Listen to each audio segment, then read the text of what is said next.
Fratelli tutti. Da janela do Palácio Apostólico, no dia da festa de São Francisco de Assis, o Papa afirmou ter se inspirado neste santo para escrever a encíclica Fratelli Tutti, Todos Irmãos. Os fiéis que estavam na Praça de São Pedro foram presenteados com o documento.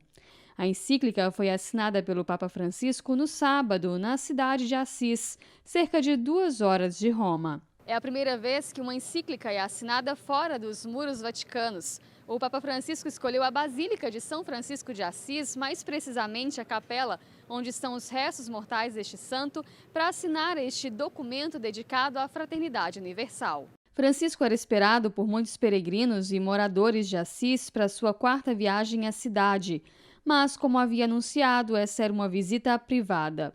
Francisco chegou de carro à Basílica e entrou direto para o Sacro Convento. Cerca de 20 irmãos e irmãs participaram do momento. Foi a primeira vez que um Papa celebrou missa no altar onde está o corpo de São Francisco. A celebração foi marcada pela oração, silêncio e simplicidade.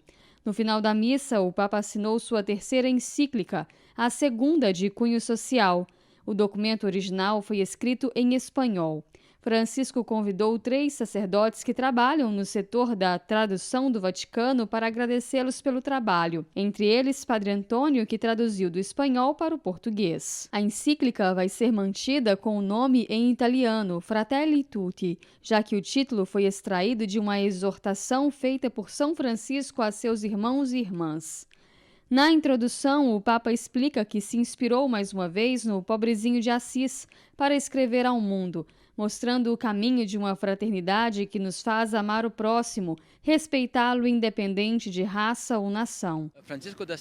Francisco de Assis rejeita a estrutura piramidal da sociedade de 1200 e escolhe a forma circular, que inclui os pobres na distribuição de bens. Isso nos convida a fazer com que a sociedade não seja feita de chefes e de súditos, de brancos ou de negros, de amigo ou de inimigo, mas sim de irmãos, uns pelos outros. O Papa diz que escolheu se chamar Francisco porque ele foi o homem da paz, o homem dos pobres e o homem que amava cuidar da criação. E essa 3ª encíclica fala do homem dos pobres, ou seja, o irmão universal. Já na encíclica anterior, a Laudato Si, o Papa falou sobre o meio ambiente e na primeira ele falou sobre a fé, que é fonte de paz. Ou seja, são 3 documentos que, de certo modo, resumem o seu pontificado, realidades bem escritas e bem vividas por ele. Bem pensada, bem vissuta. No documento, o Papa ainda escreve que sempre esteve no seu coração a preocupação com a amizade social. Nos 8 capítulos do documento, se vê claramente diversos pontos de seu pontificado retomados em uma carta escrita com o coração. O Papa fala de imigração, propõe uma boa política, retoma pontos importantes da doutrina social da Igreja, como a ideia de divisão de bens. Fala do amor não como uma ideia, mas como um ato concreto e transformador de uma sociedade ferida pelo individualismo. No texto, espaço ainda para a citação de um poeta brasileiro, Vinícius de Moraes. A vida é a arte do encontro, embora haja tanto desencontro na vida, retomou o Papa. O Papa Francisco, como nós sabemos, ele é uma profecia para o tempo que nós estamos vivendo na igreja, no mundo.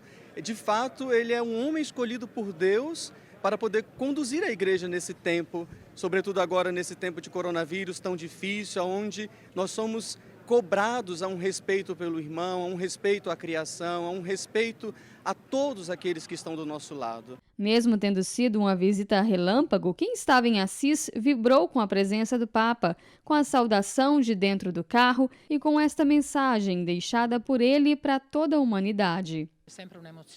É sempre uma emoção vir a Assis em qualquer período do ano e, é claro, estar aqui hoje e ainda ver o Papa foi emocionante. O sentimos muito próximo e é sempre um momento de muita emoção. É sempre um momento de grande emoção. Essa encíclica assinada pelo Papa nos fala sobre o viver como irmãos numa cultura de solidariedade tão necessária nos nossos tempos. E como cristãos, essa mensagem deve nos tocar e nos acompanhar em todos os percursos da nossa vida. Questi percorsi, da vita.